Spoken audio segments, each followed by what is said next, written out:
Bismillahirrahmanirrahim. Assalamualaikum warahmatullahi wabarakatuh. Perkenalkan, nama saya Miarista dengan NIM 2004-2027, Prodi Ilmu Administrasi Negara, Fakultas Ilmu Sosial Universitas Negeri Padang.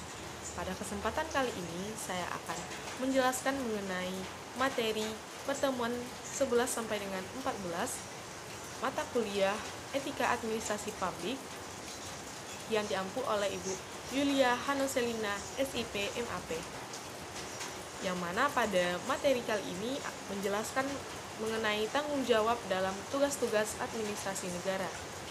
Langsung saja masuk kepada poin pertama, pertanggungjawaban moral aparatur negara. Pendapat Otto Depenheuer Government Liability in German 1997 dalam pasal 131 Weimar Constitution mengatakan, negara bertanggung jawab secara hukum publik atas segala perbuatan aparaturnya yang berbuat kesalahan. Tindakan hukum publik misalnya berupa pemecatan menurut pasal 131 tadi digunakan menurutnya karena penggunaan pasal 839 KUHP Perdata Jerman yang merupakan tanggung jawab pribadi pejabat atau official personality seringkali tidak memuaskan, sehingga pada gilirannya dapat menimbulkan ketidakpercayaan publik kepada aparatur atau pemerintah. Secara umum, pengertian tanggung jawab aparatur adalah kewajiban penataan hukum dari negara atau pemerintah atau pejabat pemerintah atau pejabat lain yang menjalankan fungsi pemerintahan sebagai akibat adanya keberatan, gugatan, judicial review yang diajukan oleh seseorang, masyarakat, badan hukum, perdata baik melalui penyelesaian pengadilan atau di luar pengadilan untuk pemenuhan berupa 1. Pembayaran sejumlah uang, 2. Penerbitan atau membatalkan atau mencabut suatu keputusan dan peraturan, 3. Tindakan-tindakan lain yang merupakan pemenuhan kewajibannya, misalnya untuk melakukan pengawasan yang lebih efektif dan efisien, mencegah adanya bahaya bagi manusia maupun lingkungan, melindungi harta benda warga, mengelola dan memelihara sarana dan prasarana umum, mengenalkan sanksi terhadap suatu pelanggaran, dan sebagainya. Pertanggungjawaban pemerintahan dalam lingkup administrasi didasarkan pada perbuatan melanggar hukum oleh penguasa yang disebabkan karena tindakan atau perbuatan pemerintah tersebut yang berbentuk keputusan tata usaha negara dibuat dengan melanggar atau bertentangan dengan 1. Peraturan perundang-undangan yang berlaku, 2. Bertentangan dengan asas-asas umum pemerintahan yang baik sebagaimana diatur dalam Undang-Undang Nomor 28 Tahun 1999 tentang penyelenggaraan negara yang bersih dan bebas dari korupsi, kolusi, dan nepotisme. Tindakan penyebab pertanggungjawaban pemerintah dalam bidang administrasi yaitu melahirkan keputusan yang bertentangan dengan peraturan perundang-undangan, penyalahgunaan wewenang, sewenang-wenang, bertentangan dengan asas umum pemerintahan yang baik. Tanggung jawab administrasi ASN terhadap perbuatan melawan hukum dan melaksanakan kewenangannya diukur dari apakah ASN sudah melakukan sesuai perundang-undangan dan sesuai dengan asas-asas umum pemerintahan yang baik. Dan apabila ASN yang bersangkutan telah menyalahgunakan wewenangnya, maka dapat digugat di pengadilan negeri atau pengadilan tata usaha negara. Penyalahgunaan wewenang merupakan salah satu jenis bentuk pelanggaran yang dilakukan ASN, baik itu di pusat maupun daerah. Penyalahgunaan wewenang terjadi apabila suatu badan pemerintahan atau ASN menggunakan kekuasaannya untuk tujuan lain daripada tujuan untuk mana kekuasaan itu diberikan kepadanya. Penyalahgunaan wewenang bisa terjadi jika suatu alat perlengkapan negara menggunakan wewenang yang diberikan padanya untuk menyelenggarakan kepentingan umum yang seharusnya diselenggarakan untuk maksud tertentu. Tanggung jawab administrasi berupa hukuman disiplin diberikan tidak lain adalah untuk memperbaiki serta mendidik ASN itu sendiri, serta untuk melancarkan aktivitas penyelenggaraan tugas-tugas kedinasan secara baik. Hukuman disiplin dapat dibagi menurut tingkat dan jenis, masing-masing sesuai dengan sifat dan berat atau ringannya pelanggaran yang diperbuat, serta akibat yang ditimbulkannya atas pelanggaran yang dibuat oleh ASN yang bersangkutan.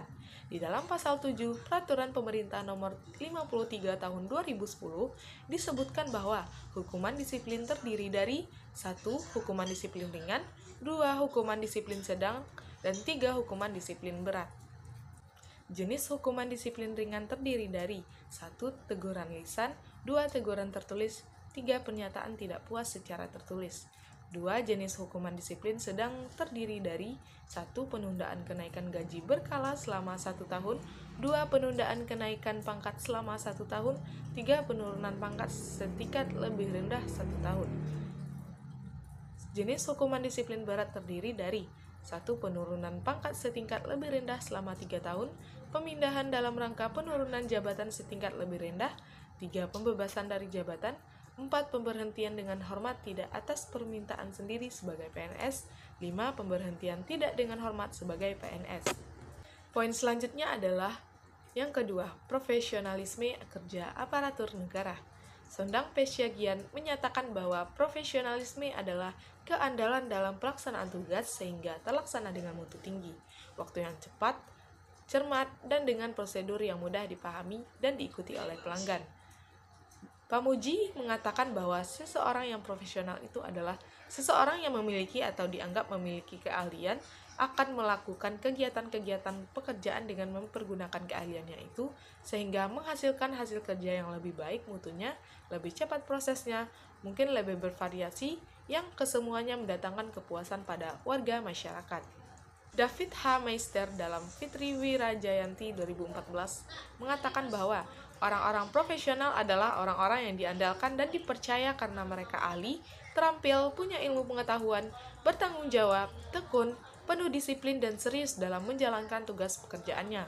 Semua itu membuat istilah profesionalisme identik dengan kemampuan, ilmu atau pendidikan dan kemandirian.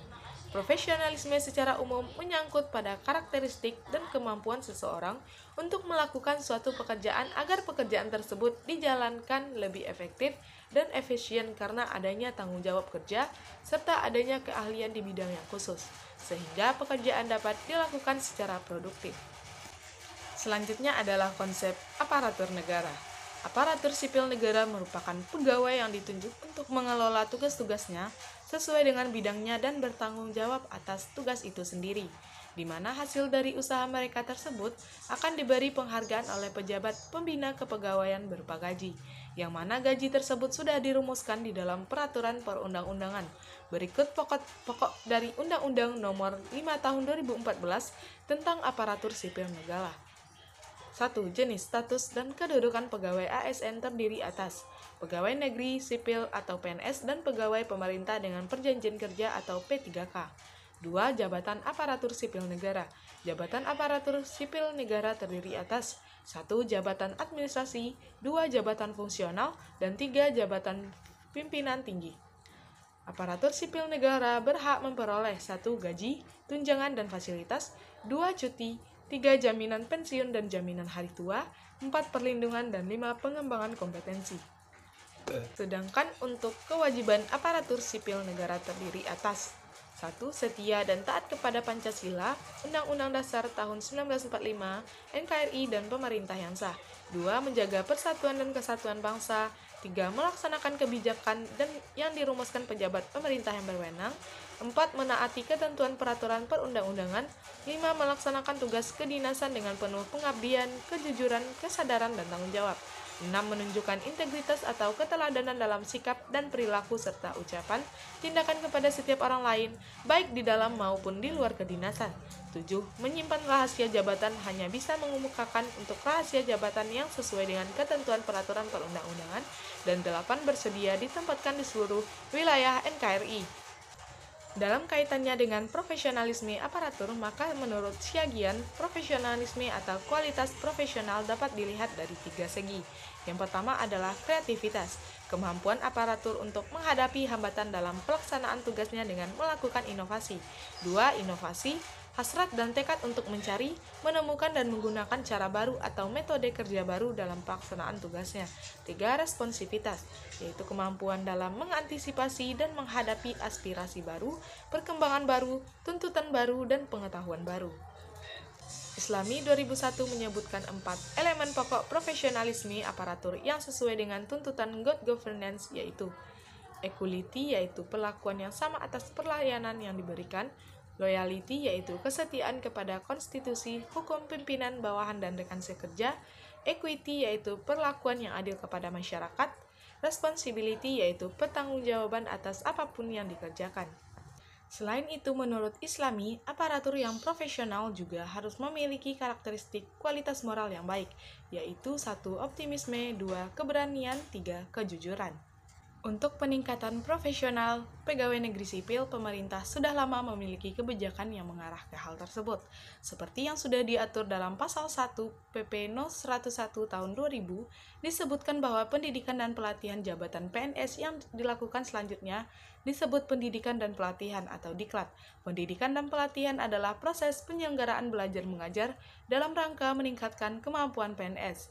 Pasal 2 Peraturan Pemerintah Nomor 101 Tahun 2000 disebutkan bahwa tujuan pendidikan dan pelatihan antara lain 1. Meningkatkan pengetahuan, keahlian, keterampilan, dan sikap untuk dapat melaksanakan tugas dan jabatan secara profesional dengan dilandasi kepribadian dan etika PNS sesuai dengan kebutuhan instansi.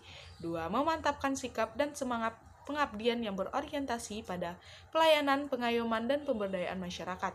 3. Menciptakan aparatur yang mampu berperan sebagai pembaharu dan perekat persatuan dan persatuan bangsa. 4. Menciptakan kesamaan visi dan dinamika pola pikir dalam melaksanakan tugas pemerintahan umum dan pembangunan demi terwujudnya kepemerintahan yang baik. Baik, demikianlah presentasi saya mengenai materi pada pertemuan 11 sampai dengan 14 ini. Semoga apa yang saya sampaikan dapat bermanfaat bagi kita semua. Saya akhiri dengan Assalamualaikum warahmatullahi wabarakatuh.